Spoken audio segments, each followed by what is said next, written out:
उसकी नफरत एक नई ऊंचाई पर पहुंच गई थी। क्या तुम्हें यकीन है कि तुम्हें इसका पछतावा नहीं होगा? लीसू की आवाज उसकी आत्मा में गूंज रही थी, कोमल किंतु गहरा भार लिए हुए। ध्रुव के चेहरे पर कोई भाव नहीं। मैंने अपना मन बना लिया है। पिछले दिनों जो कुछ भी घटित हुआ था, उसके बाद वह अंततः बाहर जाने दिया। उन्होंने बहुत लंबे समय तक चीजों को अपने नियंत्रण से बाहर जाने दिया। अब इस नाटक को खत्म करने का समय आ गया था। यह जाने का वक्त था। कुछ देर की खामोशी के बाद लीसू की आवाज धीमी हो गई। तो फिर मैं आपकी सफलता की कामना करूंगा। उसकी उपस्थिति उसकी आत्मा की गहराई में समा गई। ध्रुव ने अपनी आंखें खोलीं, उसकी नजरें गहरी। मैं शुद्ध भूमि में ड्रीम वीवर दिव्य साम्राज्य के निवास की अनगिनत विचारों से गुजरता ध्यान से विचार किया था। अपने तथाकथित पिता के साथ चर्चा की और जिया की पहचान उजागर होने के बाद रसातल की लगातार बदलती अवधारणाओं के बारे में और अधिक जानकारी प्राप्त की थी। अपनी भूमिका बखूबी निभाई, जितनी हो सके उतनी जानकारी इकट्ठा की। पर इन सब के पीछे उसका निर्णय पहले ही हो चुका था। जिया का राज उजागर हो चुका था। अफवाहें उड़ रही थीं कि सम्राट शायद अपनी बैठक रद्द कर देंगे क्योंकि उसे रसातल का असली सदस्य नहीं माना जाता था। यह बात सभी लोगों के लिए थी, वह इस दुनिया की नहीं थी। टूर्नामेंट रसातल के लोगों के लिए था, और अब जब उसकी उत्पत्ति का पता चल गया था तो वह अब इस चक्र का हिस्सा नहीं थी। उनकी अयोग्यता के साथ ध्रुव को दिव्य पुत्रों में प्रथम का ताज पहनाया जाना था। उसके बाद डियान ज्यूंजी और यक्ष को एक प्रतिष्ठित उपाधि, एक ऐसा सम्मान जिसकी सभी को चाहत है। फिर भी ध्रुव को इसकी कोई परवाह नहीं थी। पहचान, पद, जो कुछ भी दांव पर लगा था, उसके साथियों, पहचान, इनमें से कुछ भी उसे प्रभावित नहीं कर सकता था। उसे कोई परवाह नहीं थी। पिछले कई दिनों से ध्रुव अपने आसपास के माहौल को ध्यान से देख रहा था। अपनी इंद्रियों को उनकी चरम सीमा तक विस्तृत कर रहा था। बार बार उसने उनकी उपस्थिति को महसूस किया था। वे अब धुंधली, निर्विवाद रूप से वास्तविक थे। उनकी उपस्थिति, फिर भी समय आ गया था। अब और इंतजार नहीं कर सकता। वह धुंधली, लगभग अगोचर, फिर भी निर्विवाद रूप से वास्तविक थे। उसने इसकी पुष्टि कर दी। भले ही सम्राट को अब राज पता न हो, पर अंततः जिया के रूप में ध्रुव को वह जबरदस्त सा लेगा, और यही बात उसकी वर्तमान अवस्था से परे पदेगी। उसके पास कार्रवाई के अलावा कोई चारा नहीं था। हालांकि उसने शुरू में ही समय तक अपनी पहचान छुपाने की योजना बनाई थी, पर हालात ने उसे मजबूर कर दिया। वह अब और इंतजार नहीं कर सकता था। जहां तक इस बात का सवाल है कि वह अगले कदम को कैसे उचित ठहराएगा, इस जगह से सुरक्षित निकल जाने के बाद वह अपने आप को कैसे समझाएगा, वह बाद में निर्णय लेगा। भाग्य सचमुच दयालु नहीं है, ध्रुव ने मन ही मन सोचा। उसकी अभिव्यक्ति गहरी और स्पष्ट थी। रसातल में पहुंचने से पहले उसने शैतान रानी के साथ मिलकर संभावित खतरे, उसके उन योजना बनाई थी। हर कदम, हर संभावित खतरे उसने सबके लिए तैयारी कर रखी थी। फिर भी इस दुनिया में कदम रखते ही उसने पर अपनी रणनीतियों को निखारने के लिए मजबूर होना पड़ा। सब कुछ सुचारू रूप से चल रहा था जब तक कि स्वर्ग ने हस्तक्षेप न किया हो। मंद रोशनी वाले कमरे में खड़े होकर उसकी नजर विशुद्ध पर पड़ी, जो बिस्तर पर चुपचाप लेटी हुई थी। उसकी शारीरिक चोटें उसकी गहन ऊर्जा के प्रभाव से बहुत पहले ही ठीक हो चुकी थीं। जो उसकी आत्मा को हुई क्षति भी सावधानीपूर्वक ठीक कर दी गई थी। हालांकि उसका रक्तसार, जो उसकी आत्मा का आधार था, आंशिक रूप से नष्ट हो चुका था। इसे ठीक होने में बहुत लंबा समय लगेगा। फिर भी ध्रुव ने इसे पूरी तरह से भाग्य पर नहीं छोड़ा था। दास रूह सार के जो दुर्लभ अवशेष अब तक खर्च नहीं हुए हैं, उन्हें निकालकर उससे लौटा दे। हालांकि इससे ठीक होने में समय लगेगा। यह सबसे अच्छा उपाय था। विशुद्ध की जान तो नहीं ही जाती, पर और ये आज रात, क्योंकि आज रात वह गायब हो जाएगा। शिवा का किरदार निभाना बहुत मजेदार रहा, ध्रुव ने धीमी और आत्मविश्वास भरी आवाज में खुद से कहा। यादें उसके जहन में कौंध गईं। हर एक उस व्यक्ति की याद दिला रही थीं जिससे उसने बड़ी सावधानी से गढ़ा था। वह झूठी पहचान जो उसने इन तेज 4 सालों में और ही थी। भूमि का तबाह हो जाएगा। उसके तथाकथित पिता को उसके धोखे का सामना आते ही रसातल में फेंक दिया जाएगा। इसकी थोड़ी नहीं पड़ डटी। उसकी नजरें धुंधली पड़ डा गईं। इस दुनिया में जिन लोगों से उसकी नजदीकी थी, जिनका सचमुच कोई महत्व था, वे पहले से ही उसकी पहुंच में थे। उनके अलावा रसातल के लोगों का कोई मतलब नहीं था। वे अजनबी थे। मोह, यह उसका घर नहीं था। वह परिवार, ईश्वरीय क्षेत्र का शासक, पूरा रसातल का शत्रु, इस मनहूस जगह में एक भयानक दरार कर रहा था। वह बहुत दूर आ गया था, बहुत कुछ सहा था और अपनी किस्मत से लड़ डिहचकर यहां तक पहुंचा था। वह कभी नहीं डिगेगा। वह क्षणिक असफलताओं को अपने संकल्प को डिगाने नहीं देगा। ड्रीम वीवर दिव्य साम्राज्य के निवास के भीतर, बाहरी दुनिया से अलग, ध्रुव पूरी तरह से सन्नाटे में डूबा था। पर उसकी आंखों में एक भयानक दबाव टिमटिमा रहा थी।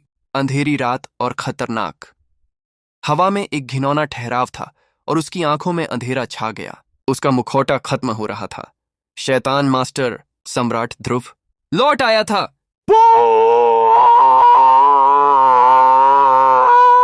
आधी रात को एक भयानक आभा फूट पड़ी जिसने आकाश और धरती को हिलाकर रख दिया। शून्य को चीरते हुए एक प्रचंड तूफान की तरह उसकी प्रचंड शक्ति पूरी पवित्र भूमि में फैल गई, सन्नाटे की तरह, और अनगिनत साधकों को झकझोर कर जगा दिया। पवित्र भूमि की शांति पल में बिखर गई। विशाल झूठ आकाश के नीचे, जहां अनगिनत तारे एक चमकदार शाश्वत चंद्रमा के साथ झिलमिला रहे थे, गहन ऊर्जा का एक विस्फोट भयानक बल के साथ बाहर की ओर फूट पड़ा। संपूर्ण पवित्र भूमि कांप उठी। प्रबल आतंक इंद्रिय क्षण भर में फैल गई और उस प्रत्येक ऊर्जा के स्रोत की खोज करने लगी। शुद्ध भूमि के दक्षिण में, जहां प्राचीन पत्थर के घर व्यवस्थित पंक्तियों में खड़ी ढीढीछे थे, एक समय की शांत रात पूरी तरह से अस्त व्यस्त हो गई। ये इमारतें हालांकि विलासिता से रहित थीं, गंभीर गौरव के साथ बनाई गई थीं, क्योंकि ये एबिसल नाइट्स और शुद्ध भूमि रक्षकों का घर थीं। एबिसल नाइट बनने के लिए अनगिनत परीक्षाओं से गुजरना पड़ता था। हृदय, इच्छा शक्ति और आत्मा की परीक्षाएं। केवल जीवित बचे और सफल होने वालों को ही एक व्यक्तिगत कलाकृति, एक पहचान पत्र और स्वयं एबिसल सम्राट के अधीन सेवा करने का सर्वोच्च सम्मान प्राप्त होता था। तथापि इस सम्मान से भी परे, जिनकी साधना इतनी उच्च थी कि वे दिव्य सीमित क्षेत्र तक पहुंच सकें, उन्हें इसमें भी कहीं अधिक महान चीज प्रदान की गई। शुद्ध भूमि के भीतर रहने का स्थान, एक ऐसी भूमि जो अथाह धूल से अछूती है। यहां निवास करना ही वह महानतम गौरव था जो कोई रसातल में प्राप्त कर सकता था। कितनों ने इसका सपना देखा था। कितनों ने अथाह धूल के भ्रष्टाचार से बचने और इस स्वर्ग में कदम रखने के अधिकार के लिए संघर्ष किया और खून बहाया। और फिर भी आज रात इसी जगह पर गहन ऊर्जा का विस्फोट इतनी तीव्रता से हुआ कि प्राचीन ईंटें और टाइलें अपनी नींव से उखददाच गईं और हवा में उछल गईं, तथा पूरे देश में विनाश का तूफान छा गया। Sir night, commander! आप क्या कर रहे हैं? सर यूची, आप क्या कर रहे हैं? नानकस्योंग, तुम क्या कर रहे हो? छोटे दक्षिण रसातल, क्या हो रहा है? एक एक करके हर तरफ से आवाजें गूंजने लगीं। उनके मालिक सदमे और अविश्वास से चीख रहे थे। विस्फोट के केंद्र का नजदीकी लोगों ने सहमी सी अपनी आवाजें ऊंची कर दीं और स्पष्टीकरण मांगने लगे। वे सभी उस आभा को पहचान लिया। वही ऊर्जा, उन्होंने इसे अभी अभी पहचान लिया। वे सभी उस परिचित थे जो अभी अभी तूफान की तरह फूट पड़ी थी, और इस परिवर्तन ने उनके भ्रम को और गहरा कर दिया। यूची नानकस्योंग, दक्षिणी रसातल नाइट कमांडर, रसातल की शुद्ध भूमि के 36 नाइट कमांडरों में से एक, इस शांतिपूर्ण रात्रि में वह क्या सोच रहा था? अपनी दिव्य सीमित शक्ति को इस तरह से उन्मुक्त कर रहा था। वह पागल हो गया था? क्या उस पर हमला हो रहा था? ऐसे बेतहाशा विनाश को कौन सा कारण सही ठहरा सकता था? फिर भी जब यूची नानकस्योंग की गर्जना गूंजती रही, तब यूची नानकस्योंग ने कोई प्रतिक्रिया नहीं दी। नहीं, वह जवाब नहीं दे सका, क्योंकि उसे नहीं पता था कि वह क्या कर रहा है। उसका शरीर जोर जोर से कांप रहा था। सांसें उखड़ रही थीं। पुतलियां अस्त व्यस्तता से फडाडा चक रही थीं। उसकी गहन ऊर्जा अपने आप फूट पड़ दाची थी। वह अपने अंदर उमद्द धारता हुआ महसूस कर सकता था। एक प्रचंड ज्वार की तरह उमद्द रहा था, पर चाहे उसने कितनी भी कोशिश की हो, वह उसे नियंत्रित नहीं कर पा रहा था। उसके विचार धुंधले हो गए। उसने अपनी इच्छा का पालन करने से इनकार कर दिया। उसकी अपनी साधना, उसकी अपनी शक्ति को बलपूर्वक बाहर निकाला गया, तथा इस तरह से उसके शुद्ध अविचल भय की एक घृणित चीज में और जीवन में पहली बार उसने हृदय में एक विचित्र मोद्ध दिया गया कि वह तक से पहले ही गया। देवताओं की आधिपत्यिक इंद्रियां घटनास्थल की ओर बढ़ीं और हर विवरण की बारीकी से जांच करने लगीं। उन्होंने नाइट कमांडर की शक्ति की अंतर्दृष्टि के द्वारा, फिर भी अपनी व्यापक समझ और दिव्यता की खोज के बावजूद, उन्होंने नाइट कमांडर के शरीर में कुछ भी असामान्य नहीं पाया। क्या हो रहा था? पिताजी, आंटी किंगिंग, क्या हो रहा है? भूमि की आवाज गूंजी जब वह अपने पिता और चाची की ओर मुद्दी। उसकी भौहें चिंता से सिकुड़ गईं। अचानक आई गहन ऊर्जा के विस्फोट ने रात को झकझोर कर रख दिया था। फिर भी उसे जो बेचैनी महसूस हो रही थी वह इस क्षण से बहुत पहले शुरू हो गई थी। हालांकि यह विस्फोट एक दिव्य सीमित क्षेत्र साधक की ओर से आया था, फिर भी इसमें कुछ गलत लगा, बहुत गलत। पिछले कुछ दिनों से एक अजीब लगातार डर उसके दिल को कुरेद रहा था। वह उसे समझा नहीं पा रही थी, पर वह एक अनुभव साझा जो मिनटों का नाम नहीं ले रहा था। इस वजह से वह ज्यादातर लोगों से मिलना जुलना छोड़ चुकी थी, दूसरों के साथ समय बिताना कम कर रही थी और यूं ची से बहुत कम मिलने जुलने जाती थी। फिर भी वह अशुभ एहसास मिटने के बजाय और भी गहरा होता जा रहा था। और अब यह उसकी छाती में जकड़न सी हो गई। जैसे ही उसने गहन ऊर्जा के प्रचंड विस्फोट को महसूस किया, भय की घुटन भरी भावना और भी बदतर हो गई। कुछ तो बहुत गलत था। रसातल में जो लोग दिव्य सीमित क्षेत्र में पहुंच जाते थे उन्हें सच्चे अर्थ देवता माना जाता था। यदि कई लोगों की नजर में वे सीधे देवता न भी हों, उनकी शक्ति ने पूरे भूभाग में भय व्याप्त कर दिया था और उनकी उपस्थिति ही सबसे शक्तिशाली प्राणियों को छोड़कर सभी के लिए एक निवारक थी। फिर भी यहां शुद्ध भूमि में, जहां अथाह सम्राट शासन करता था, जहां 12 सच्चे देवों की शक्ति एकत्र थी, एक दिव्य सीमित क्षेत्र विशेष की शक्ति कुछ भी नहीं थी। तो क्यों एक नाइट कमांडर इस तरह लापरवाही से अपनी पूरी आभा क्यों दिखाएगा? मुझे नहीं पता। विद्वान की आवाज असामान्य रूप से अनिश्चित थी। जब वह अपनी भतीजी को जवाब दे रहा था, उसका भाव अस्पष्ट था। इससे भूमि की बेचैनी और बढ़ गई। चलो इंतजार करते हैं और देखते हैं, विद्वान आखिरकार बोला। उसकी आवाज शांत तो थी, मगर अंतर्दृष्टि भरी थी। एक सच्चे ईश्वर होने के नाते उसकी चिंताएं दूसरों से कहीं ज्यादा थीं, फिर भी वह भी पूरी तरह से समझ नहीं पा रहा था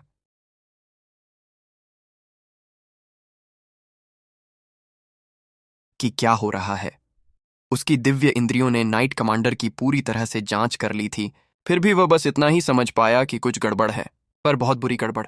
बहुत आगे तीनों के पास कुछ भी नहीं था। उनके अलावा अनगिनत आध्यात्मिक इंद्रियां उस दृश्य की ओर खींची चली आईं। उनके स्वामी घबराहट में डूबे हुए थे।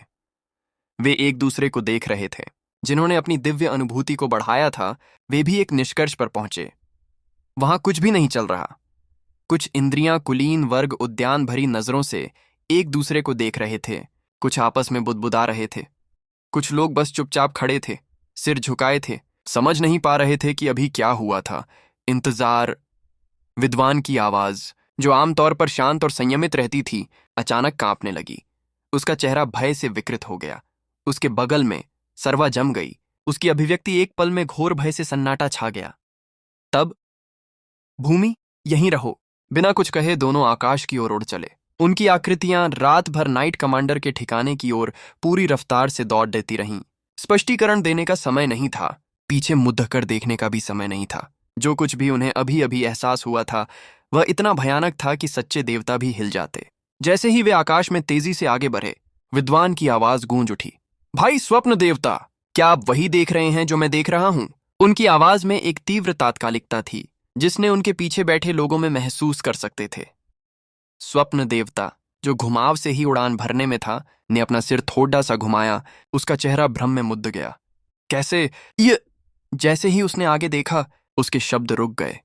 उसकी पुतलियां सिकुड़ गईं। तब उसे बात समझ में आई और वह अंदर तक हिल गया। उनके साथ साथ और भी आकृतियां आसमान में उड्डती रहीं। सभी महायाजक, सभी दिव्य शासक, महान राज्यों के सभी बुजुर्ग। यह नाइट कमांडर की शक्ति नहीं थी जिसने पूरे शुद्ध भूमि को अराजकता में भेज दिया था। यह तो कहीं ज्यादा बुरी बात थी। अराजकता में यहां कभी नहीं होनी चाहिए थी। अथाह धुल! युची नानक स्योंग के गले से एक घुटन भरी कर्कश ध्वनि निकली, जैसे उसका शरीर जोर से ऐंठ रहा हो। उसकी गहन ऊर्जा नियंत्रण से बाहर हो गई, किसी अप्राकृतिक हिंसक चीज में बदल गई। फिर हर एक शक्तिशाली व्यक्ति की आंखों के सामने बूम! उसके भीतर से अथाह धुल फूट पड़ी। एक धूसर पीला धुआं उसकी आत्मा की गहराइयों से फूट पड़ा। यह सिर्फ उसके बाहर फटने से रिश्ता नहीं था, यह एक प्रचंड तूफान की तरह उसके छिद्रों और यहां वहां में उसके पूरे शरीर में फैल गया। उसकी आंखें, जो कभी बुद्धि और इच्छा शक्ति से भरी थीं, धुंधली पर डिडीएच गईं। विनाश ने जीवन शक्ति हो गई। उसकी ने जोर पकड़ा लिया। गर्जना दी! एक राक्षसी अमानवीय चीख हवा में गूंज उठी। जिसने सबके अधिक युद्ध प्रशिक्षित अभिजात वर्ग में भी भय की लहरें दौड़ ढा दीं। मात्र शुद्ध भूमि के अंतराल में कभी पूजनीय नाइट कमांडर, कुछ ही सांसों का रक्षक, अब इस दुनिया में नहीं रहा। उसकी त्वचा नष्ट हो गई, उसका शरीर टूट गया, क्योंकि उसकी अस्थि तत्व ही धूल में समा गया। धूल ने उसे केवल ढकेल ही नहीं लिया, वह स्वयं वह बन गया। उसका शरीर गायब हो गया और पीछे केवल एक मानव आकृति रह गई, जो पूरी तरह से ग्रे पीले रंग की अथाह धूल से बनी थी। प्रक्रिया पूरी हो गई थी, वह एक अथाह भूत बन गया था। क्या? रात भर दहशत भरी चीखें गूंजती रहीं, चेहरे पर खौफ, अविश्वास और सदमे की लहर दौड़ गई। यहां तक कि कुछ सबसे अनुभवी विशेषज्ञ भी लड़खड़ाकर पीछे हट गए, मानो जो कुछ उन्होंने अभी अभी देखा था उसकी असंभवता समझ से परे हो। यह असंभव था। वे सभी ठीक ठीक जानते थे कि उन्होंने अभी क्या देखा था, एक अथाह भूत का जन्म। और फिर यह कुछ ऐसा था जो यहां कभी नहीं होना चाहिए था। अगाध भय में भ्रष्ट हो जाना एक पशु में बदल जाने के समान ही भय था। केवल एक ही मार्ग मनुष्यों के लिए था, दूसरा प्राणियों के लिए था। कोहरे के सागर के भीतर, जहां अथाह धूल इतनी मोटी थी कि पूरे राज्यों को निगल सकती थी, जो लोग इसके भयानक शिकार हो जाते थे पूरी तरह से मिट जाए, उनके शरीर और आत्माएं बिखर कर नष्ट हो जाएं। अगर वे कोई प्राणी होते तो एक अथाह जानवर में बदल जाते, या अगर वे इंसान होते तो एक अथाह भूत बन जाते। दोनों का भाग्य एक जैसा ही भयावह था। अथाह पशु और अथाह भूत दोनों ही आत्मा विहीन राक्षस थे, पहचान से परे विकृत, अपने पूर्व स्वरूप से वंचित, केवल विनाश के साथ बंधे। पर वह गहरे सागर में था। यह वह स्थान था जहां पर अथाह धुल इतनी सघन थी कि दिव्य सीमित क्षेत्र के विशेषज्ञ भी वहां कूदम रखने से डरते थे। यहां शुद्ध भूमि में यह तो असंभव होना चाहिए था। हाल ही में ऐसा ही एक मामला, जो थोड़ा बहुत भी मिलता जुलता था, विशुद्धि का था, पर वह अलग थी। उसके अंदर एक अथाह कोर था, जो भ्रष्टाचार का एक प्रत्यक्ष संकेत था। पर युचि नानकस्योंग, उसमें किसी भी प्रकार के संक्रमण के लक्षण दिखाई नहीं दे रहे थे। उसके शरीर में पहले कोई क्षरण नहीं था। यहां तक कि जब सच्चे देवताओं ने भी उसकी जांच की थी, तब उसे कुछ भी असामान्य नहीं लगा था। और फिर भी उनकी आंखों के सामने वह मुड़ गया था। इसके परिणाम भयावह थे। क्या? अपने राजमहल के भीतर अथाह सम्राट की आंखें अचानक खुल गईं। उनका भाव, जो आमतौर पर शांत और स्पष्ट रहता था, एक पल में ही काला पड़ीडीएच गया। यहां तक कि वह भी, रसातल का सर्वोच्च शासक, चिंतित हो गया था। यहां उनके क्षेत्र में ऐसी बात असंभव होनी चाहिए थी। शुद्ध भूमि एक स्वर्गीय निधि का ही शरीर थी, उसकी शक्ति से निर्मित एक दिव्य भूमि। इसके सार ने एक ऐसी दुनिया का निर्माण किया था जहां रसातल की धूल का अस्तित्व नहीं हो सकता था। एक ऐसा क्षेत्र जो उस भ्रष्टाचार से अछूता था जिसने रसातल के बाकी हिस्सों को त्रस्त कर दिया था। फिर भी अब अथाह धूल प्रकट हो गई थी। सच्चे देवताओं की तरह तथा एकत्रित हुए प्रत्येक कुलीन वर्ग की तरह वह भी हिल गया। उसकी दिव्य इच्छा शक्ति बाहर की ओर उमड़ पड़ी और एक क्षण में पूरी पवित्र भूमि पर छा गई, और बिना किसी हिचकिचाहट के उसकी आकृति अदृश्य हो गई। बूम! स्तब्ध देवताओं और दिव्य शासकों के सामने युद्ध के मैदान में एक नई उपस्थिति उतरी। हवा कांप उठी, आसमान कांप उठा। सम्राट आ गया था। गर्जना! जिस क्षण अथाह भूत को उनके आगमन का आभास हुआ, उसकी इच्छा, शुद्ध विनाश की प्रवृत्ति प्रस्फुटित हो उठी। उसका विकृत मानव रूप, जो अब भूरे पीले रंग के अथाह धूल के ढेर के अलावा कुछ नहीं था, क्रोध से चीख रहा था। और फिर उसने हमला कर दिया। विस्फोटक गहन ऊर्जा का एक उभार बाहर की ओर फूट पड़ा, जिससे विनाश की एक विशाल लहर फैल गई। इसकी तीव्र शक्ति ने धरती को चीर डाला, जिससे शुद्ध भूमि में बद्दी बद्दी दरारें पड़ गईं। ऊपर का आकाश टेढ़ा मेढ़ा और खंडित हो गया, और अंतरिक्ष भी भंगुर कांच की तरह बिखर गया। अंतहीन विनाश की गर्जना ने आकाश को हिला दिया, और फिर अगले ही पल दुनिया शांत हो गई। विनाश का विस्फोट रुक गया। अथाह भूत अपने उत्पात के बीच में ही जम गया। अपनी इच्छा से नहीं, इसे दबाया जा रहा था। गर्जना! उसके निराकार गले से एक कर्कश, क्रोधित चीख निकली, पर वह कुछ नहीं कर सका। एकत्रित देवताओं ने कार्रवाई शुरू कर दी थी। उनकी दिव्य आत्माएं उतरीं और उन्होंने अथाह भूत को एक अटूट कारागार की तरह जकदीदट लिया। सच्चे देवताओं की इच्छा, प्राचीन और निरपेक्ष, प्राणी पर भारी पड़ गई, जिससे वह पूरी तरह से शक्तिहीन हो गया। इसने एक उंगली भी नहीं उठाई थी, और फिर भी यह पहले ही हार चुका था। जब देवता और विशेषज्ञ अथाह भूत के चारों ओर एकत्रित हुए और उसके अप्राकृतिक अस्तित्व की जांच कर रहे थे, तभी शुद्ध भूमि से एक आकृति गायब हो गई। तक्षणी से पहले टेलीपोर्टेशन बिंदु के माध्यम से उसकी उपस्थिति एक ही पल में मिट गई। एक ही सांस में वह पहले ही एक पीले भूरे रंग की दुनिया में पहुंच चुका था। अंतहीन कोहरे का सागर, जहां अथाह धुल ने अपने पीछे सब कुछ निगल लिया था। एक क्षण की इस उड़ान अंतहीन कोहरे पर चीरती हुई उसकी इच्छा के प्रति बहेरा कर देने वाली प्रतिक्रिया थी। एक क्षण में एक विशाल अश्व पशु उसके सामने प्रकट हुआ, जिसका राक्षसी रूप कोहरे से हिल रहा था। और तब और भी आए, एक के बाद एक। कोहरे के सागर से भयानक शक्ति वाले जानवर निकले। उनके शरीर से दम घुटने वाली आभा निकल रही थी। उनकी उपस्थिति से जमीन कांप उठी। विनाश की एक प्रचंड शक्ति एक जगह इकट्ठा हो गई। यह पर्याप्त होना चाहिए। ध्रुव की आवाज शांत और अविचल थी। सावधानी से उसने विशुद्ध को जमीन पर उतारा और उसे अपनी आत्मा के आवरण के केंद्र में रख दिया। जब तक उसकी आत्मा अवशोषण रहेगी तो अथाह धुल और जानवर उसे परेशान कर पाएंगे। नहीं, यह पर्याप्त नहीं था। एहतियात के तौर पर उसने क्षेत्र के कुछ सबसे शक्तिशाली अथाह जानवरों को चुना और उन्हें उस स्थान की रक्षा करने का आदेश दिया। मेरी प्रतीक्षा करो जिया। उसकी आवाज धीमी पर दृढ़ थी। तब घने कोहरे में एक लाल रोशनी चमक उठी। वह फैल गया और उसने स्वयं को तथा एकत्रित जानवरों को भी अपने में समाहित कर लिया। अगले ही पल वे गायब हो गए, कई स्थानों पर बिखरे हुए।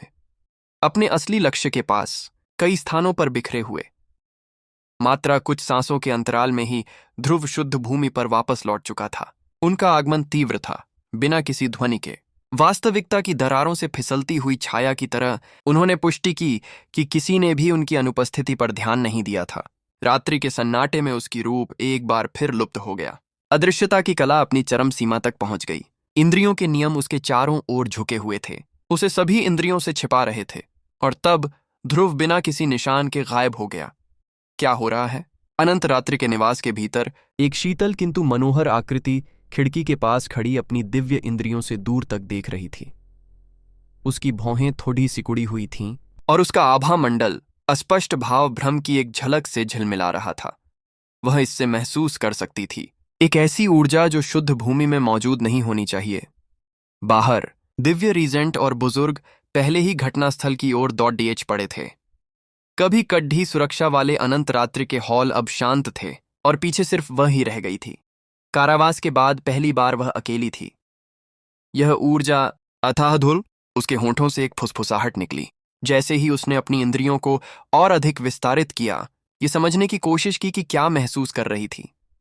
असंभव, बिल्कुल असंभव। यहां अथाह धुल का अस्तित्व नहीं होना चाहिए। और अभी तक जितना अधिक वह ध्यान केंद्रित करती, यह बात उतनी ही अधिक निर्विवाद होती जाती। आखिर क्या हो रहा है? पिछले कुछ सप्ताहों से उसके हृदय में जो बेचैनी लगातार बढ़ रही थी, वह अब अचानक तीव्र हो गई। उस दिन से, जब से उसकी बाहरी के रूप में पहचान उजागर हुई थी, जब तक की रही थी, उसके गले और क्षत विक्षत शरीर को बुजुर्गों और अनगिनत दिव्य गोलियों के संयुक्त प्रयासों से, बद्धी मेहनत से फिर से स्वस्थ किया गया था। हर दिन उसे अपनी ताकत लौटती हुई, अपने शरीर में सुधार महसूस होता था। पर चाहे वह कितनी भी ठीक हो गई हो, उसके अंदर की बेचैनी कम होने का नाम नहीं ले रही थी। वह जानती थी कि उसका इंतजार है। जैसे ही उसे पूर्णतः स्वस्थ समझा जाएगा, सम्राट उसे पुनः बुला लेंगे। और इस बार वह केवल सतही आत्म खोज तक ही सीमित नहीं रहेगा। वह उसके अस्तित्व को जानने के लिए